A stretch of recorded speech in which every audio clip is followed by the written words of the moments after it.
قیامت قائم ہونے سے پہلے دجال بھی آئے گا، حضرت عیسیٰ علیہ السلام بھی آئیں گے، حضرت مہدی بھی آئیں گے، سورج ایک دفعہ مغرب سے نکلے گا، یاجوج ماجوج ظاہر ہوں گے۔ کچھ قیامت کی علامتیں تو ظاہر ہو چکی ہیں، حدیث میں آتا ہے عرض حجاز سے ایک آگ نکلے گی جو اونٹوں کی گردنوں کو روشن کر دے گی، یہ 7ویں صدی ہجری میں یہ آگ نکل چکی ہے، تقریباً محدثین کا اتفاق ہے۔ 700 سال پہلے 7ویں صدی ہجری میں آگ نکلی تھی بہت بڑے پیمانے پر عرض حجاز میں، تو وہ تو ایک نشانی ہو چکی ہے۔ تو کچھ نشانیاں ہو چکی ہیں، زیادہ تر نشانیاں کیا ہیں باقی؟ ایک نشانی یہ تھی، حدیث میں آتا ہے کہ یہ جو عرب لوگ ہیں نا، جو اونٹوں کے چرواہے، بکریاں چرانے والے غریب غربا، یتقاولون فی البنیان، ایک دوسرے سے بڑھ چڑھ کے بلڈنگیں بنائیں گے۔ تو عرب میں جو اونٹ چرانے والے، جو ان میں جو کرپٹ لوگ ہوتے تھے، وہ تو حاجیوں کو لوٹ کے گزارا کرتے تھے، پاؤں میں چپل نہیں ہوتی تھی، حفاتن عوراتن عالتن، حدیث میں آتے ہیں ننگے پاؤں ننگے سر لوگ، ننگے بدن لوگ، ایسا نوٹ چھاپیں گے، ایسا پیسہ آئے گا کہ بلڈنگوں پر بلڈنگ۔ تو یہ تو دبئی میں، آپ شارجہ میں دیکھ لو، سعودی عرب بھی بنا رہا ہے، ایک بڑا شہر آباد کر رہا ہے، اور برج خلیفہ اتنی بڑی بلڈنگ بنا دی کہ اس کو آدمی دیکھتا ہے تو ٹوپی سر سے گر جاتی ہے اس کی۔ تو یہ بھی قیامت کی علامت تھی جو پوری ہو چکی ہے۔ تو کچھ علامتیں تو پوری ہو چکی ہیں، لیکن بڑی بڑی بہت ساری علامتیں باقی ہیں، تو جن میں ایک بڑی علامت ہے، سب سے بڑی علامت دجال کا ظہور ہے، حضرت عیسیٰ کا آنا ہے، امام مہدی کا آنا ہے، یاجوج ماجوج کا نکلنا ہے، سورج کا مغرب سے نکلنا ہے۔ بات آ گئی ہے تو ایک دلچسپ بات کیا ہے، آپ نے قیامت کی پہلی علامت بتائی کہ باندی اپنے آقا کو جنے گی، یعنی لونڈی اور غلام سے جو بچہ پیدا ہوگا وہ ماں کا بیٹا کم اور ماں کا باپ بولو زیادہ، ماں کا مولا اور ماں کا آقا زیادہ ہوگا۔ غلام کی مثال نہیں دی، کیونکہ غلام مرد ہوتا ہے نا، اس پہ تصرف تھوڑا سا پھر بھی کم ہوتا ہے، یعنی وہ آپ کی ملکیت میں ہوتا ہے لیکن اس پہ کنٹرول کم ہوتا ہے کیونکہ آدمی ہے۔ جب عورت آپ کی ملکیت میں ہوتی ہے، لونڈی، اس پہ وہ تو کمزور ہے نا، اس پہ کیا ہوتا ہے آپ کا تصرف زیادہ۔ تو جو مکمل غلام اور باندی تھی، وہ جب جنے گی جس نسل کو، تو ہونا تو یہ چاہیے تھا کہ جس نے جنا ہے اس کا مقام اونچا، لیکن جس کو جنے گی نا وہی اس پہ کیا کرے گا؟ یعنی ماں کا تو ایسا حق ہے نا، ماں کو تو ساری دنیا جانتی ہے نا کہ ماں نے کیسے گود میں پالا، کیسے جنا، اور لوگ ماں کے تانے دیتے ہیں نا۔ حضرت موسیٰ علیہ الصلوۃ والسلام نے جب حضرت ہارون کی داڑھی پکڑ کے کھینچی ہے نا، جب حضرت موسیٰ علیہ السلام کوہ طور پہ گئے تورات لینے، پیچھے بنی اسرائیل نے بچڑے کی عبادت شروع کر دی، ہارون علیہ السلام کو نگران بنا کے گئے تھے کہ ذرا ان کی حفاظت کرنا، بڑے نالائق لوگ ہیں، دائیں بائیں نہ ہو جائے۔ تو جب واپس آئے تو دیکھا کہ وہ کیا کر رہے ہیں، بچڑے کی عبادت۔ تو حضرت موسیٰ کو سب سے پہلے غصہ کس پر آیا؟ حضرت ہارون پر، اپنے بھائی کی داڑھی پکڑ کے کھینچی کہ ما منعک اذ رأیتہم ضلوا، یہ گمراہ ہو رہے تھے، آپ نے روکا کیوں نہیں؟ تو حضرت ہارون نے کیا کہا؟ باپ کا واسطہ نہیں دیا بلکہ ماں کا، لا یبن امہ، اے میری اماں کے بیٹے، اے میری ماں کے بیٹے، کیونکہ یہ رشتہ فوراً سمجھ میں آتا ہے، ماں کا واسطہ، کیونکہ محبت کی علامت ہے نا۔ ابا جو ہے نا وہ تربیت کے لیے اللہ نے بنائے، وہ محبت واپس زیادہ ابا سے امیدیں نہیں لگایا کریں۔ ابا کی ایک الگ ویلیو ہے، محبت بہت زیادہ کرتے ہیں ابا، لیکن وہ جتلاتے نہیں ہیں، وہ کہہ رہے ہیں تمیز سے زیادہ لاڈ پیار دکھاؤ گے نا ابا، یہ ہوگا تمیز سے بیٹھ وہاں جا کے آرام سے، ٹھیک ہے نا، جو بات ہے ادب تمیز۔ ماؤں کو زیادہ ادب تمیز نہیں، ماؤں کو لاڈ چاہیے ہوتے ہیں، تو اس لیے ابا محبت تو بہت کرتے ہیں لیکن وہ آسانی سے سمجھ میں نہیں آتی کیونکہ تعظیم اس پہ غالب ہوتی ہے۔ اماں کی محبت 2 منٹ میں سمجھ میں آ جاتی ہے۔ تو جب بھی واسطہ دیا جاتا ہے کس کا؟ اماں کا۔ تو حضرت ہارون بھی واسطہ کس کا دے رہے ہیں کہ بھائی ایک ہی ماں کے ہم دونوں اولاد ہیں، آپ اتنی سختی تو نہ کریں نا، ماں کا واسطہ دے رہا ہوں آپ کو، یبن امہ، اے میری اماں کے بیٹے۔ تو ماں جو اتنا قریبی رشتہ ہے، جس کی محبت سب کو سمجھ میں آتی ہے، اس کو غلام بنا لینا تو یہ کھوپڑی میں آنے والی بات نہیں ہے۔ لیکن حدیث میں کیا آتا ہے؟ قرب قیامت میں بیٹا کیا ہوگا؟ ماں پہ حکومت کرے گا، بیٹا ماں پہ حکومت کرے گا۔ تو ہونا تو یہ چاہیے تھا کہ جو جنے، وہ جس کو آپ جن رہے ہیں وہ کوئی ایک قسم کی لونڈی غلام ہو، ماتحت ہو، لیکن الٹا حساب ہو رہا ہوگا۔ تو یہ بھی پتا چل رہا ہے کہ ادب مارکیٹ سے کیا ہونا شروع ہو جائے گا؟ شارٹ۔ مطلب حدیث کا یہی ہے کہ چھوٹے جو ہے نا وہ بڑوں کی جگہ ہو جائیں گے، اور بڑے، اور یہ خدا کی قسم آج اپنی آنکھوں سے میں دیکھ رہا ہوں، زیادہ تر لبرل لوگوں کے گھروں میں دیکھ رہا ہوں، دیندار گھروں میں کم۔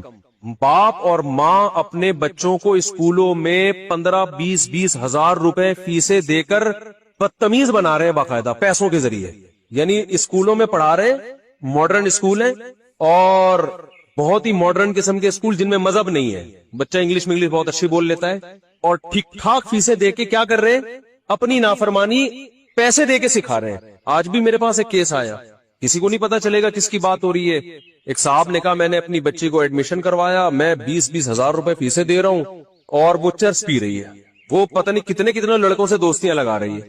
تعلیم کو فوکس کرنے کے چکر میں تہذیب کا بیڑا غرق کر, یعنی گویا کہ پیسے دے کے باقاعدہ کیا کیا جا رہا ہے, اپنے بچوں کو خراب کیا جا رہا ہے. تو جنا بھی خود, احسان بھی خود کیا, اور نکلا کیا رزلٹ, وہی آپ پہ کیا کر رہا ہے حکومت, وہ آپ کی ایک بات ماننے کے لیے تیار نہیں ہے.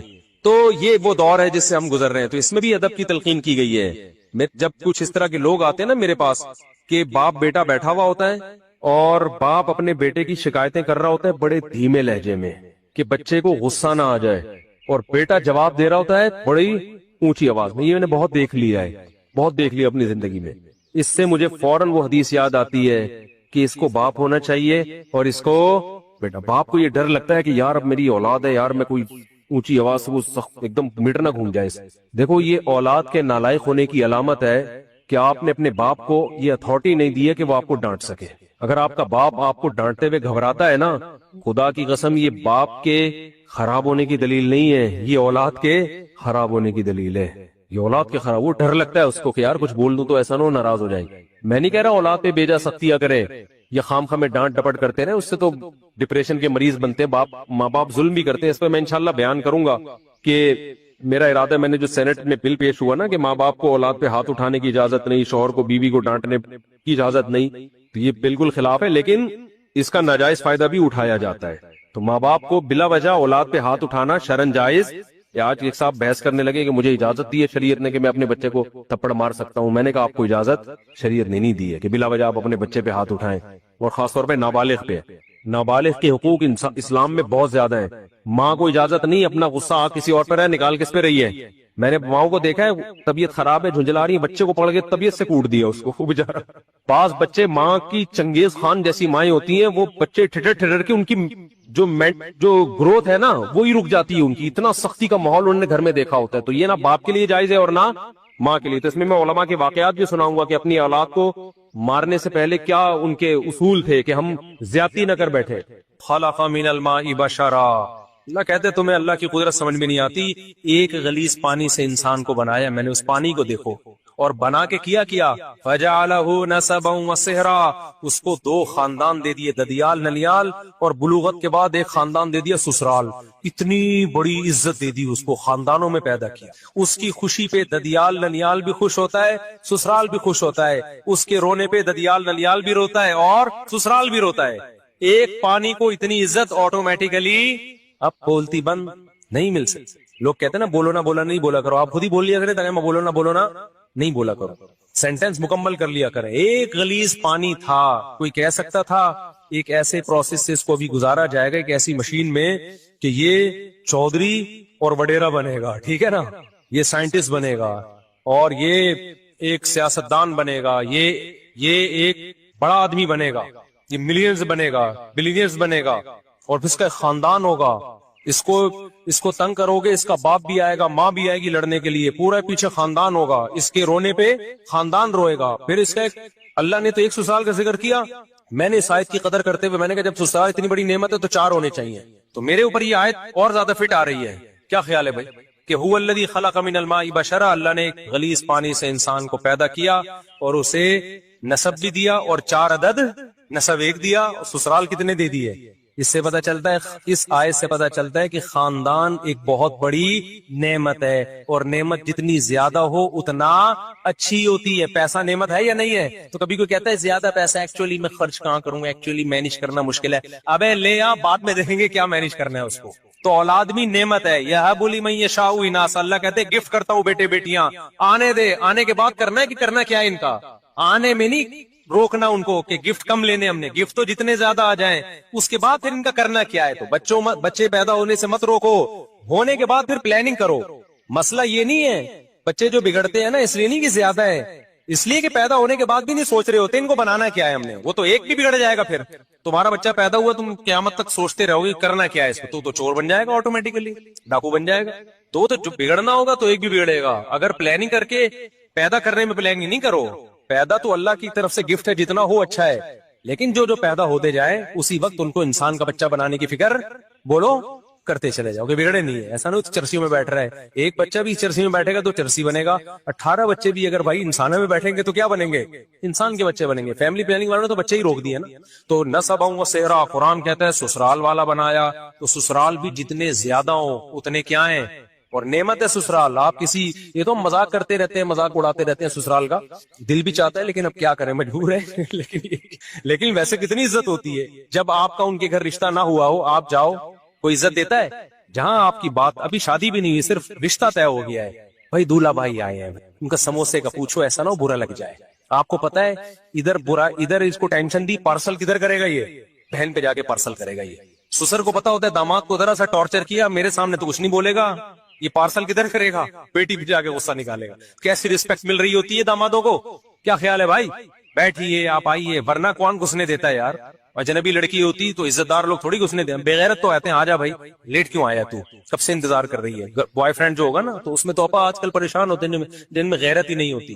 تو قرآن کیا کہہ رہا ہے بھائی, یہ اس ٹاپک, یہ قرآن کہہ رہا ہے یہ آٹومیٹیکلی یہ ممکن کہ پانی کو اتنی عزت مل جائے, اس کے دنیا میں آنے سے پہلے اس کے خاندانوں کا انتظام ہو جائے, بلوغت کے بعد بھی انتظام ہو. یہ اگر آٹومیٹیکلی ہو رہا ہوتا تو اس کائنات میں اتنی بیوٹی, اتنا حسن نہیں ہوتا اس کائنات.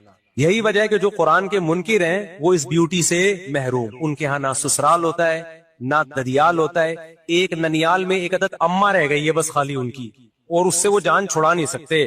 ورنہ گورے کا بس چلے تو وداؤٹ اماں بچے پیدا ہوں, کلوننگ کے ذریعے, ٹیسٹ ٹیوب کے ذریعے, اماں کے رشتے سے بھی کٹا دے, بولو ریاست کے غلام بن کے رہو, بس تم اسٹیٹ کے غلام بنو, ٹیکس ٹائم پہ دے دیا کرو.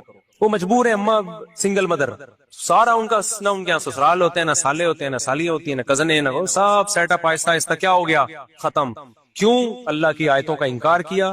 تو اللہ نے خاندانوں کی جو محبتیں تھیں وہ چھین کے اس کے بدلے میں ان کو کتے پکڑا دی اللہ نے, کہ ان کتوں سے دل لگاؤ. فرانس میں بھی کتے پالے جاتے ہیں, میرا ویزا ریجیکٹ ہوا اس چکر میں یورپ کا. انہوں نے کہا ہمارا مذاق اڑاتا ہے. میں نے کہا مذاق نہیں اڑا رہا بھائی, آپ تو کتے پالتے ہیں, ماشاءاللہ کتنے اچھے لوگ ہیں آپ لوگ, کتے پالتے ہیں. ہمارے کتوں کا حال دیکھو. ابھی ایک واقعہ سناؤں, کتے پہ بڑا زبردست واقعہ ہے. اتنے کتے ہو گئے نا, اللہ کے ایم سی والوں کو بہت جزائے خیر دے. کچھ رپورٹیں آئی ہیں انہوں نے کتے مارنا شروع کیے. ہوا یہ کہ کل ایک داڑھی والے صاحب آئے, داڑھی ان کی, تسبیح ہاتھ میں, یہی ہمارے دوست ہیں, اور ٹوپی ماشاءاللہ, بڑا پرنور چہرہ. مجھے کہتے ہیں مفتی صاحب مجھے ایک مسئلہ بتائیں. میں نے کہا کیا ہو گیا؟ کہتے ہیں یار وہ ایک کتا مر رہا تھا اور بالآخر اس نے دم توڑ دیا. تو کے ایم سی کی گاڑی مجھے نظر آئی. میں نے کہا یہ آپ لوگوں نے میں سے کسی نے مارا ہے؟ اس نے کہا ہاں. کہتے ہیں میں نے کہا بہت شکریہ آپ کا, اللہ جزائے خیر دے یار, یہ تو کتے بہت کاٹ رہے تھے انسانوں کو, تو شکر ہے آپ نے کچھ کنٹرول کیا. ایک نقاب میں خاتون ڈرائیونگ کرتے ہوئے نا گاڑی, کہتے ہیں میرے قریب آ کے رکی. انہوں نے میری بات کہتے ہیں سن لی. انہوں نے کہا کہ یہ آپ کہہ رہے کتا مارنے کے بارے میں؟ میں کہا جی. میں نے کہا یہ آپ کو خوشی ہوئی ہے کتے کو اس طرح سے مارا گیا اور یہ مر گیا, یعنی زہر وہر کچھ کھلایا ہو؟ جی مجھے خوشی ہوئی ہے. تو آپ نماز بھی پڑھتے ہیں؟ ابھی نماز پڑھنے جا رہے ہیں. جی نماز, دعا بھی مانگیں گے اللہ سے, ذکر اذکار بھی. جی ایک طرف آپ کتے مار رہے ہیں, دوسری طرف نمازیں پڑھ رہے ہیں. مطلب یہ تھا کہ یہ کھلا تضاد نہیں ہے, یعنی ایک طرف آپ ٹوپی پہن کے داڑھی پہن کے اتنے اچھے کام بھی کر رہے ہو اور دوسری طرف ان مخلوق پر کتوں کے ساتھ یہ ظلم, یعنی عجیب اسلام ہے آپ کا. ادھر کتے بھی مار رہے ہو, ادھر اللہ کی عبادت بھی. کہتے ہیں میں نے اس خاتون سے, کل کا واقعہ ہے, کہتے ہیں میں نے اس خاتون سے کہا کہ دیکھیں یہ کتے انسانوں کو کاٹتے ہیں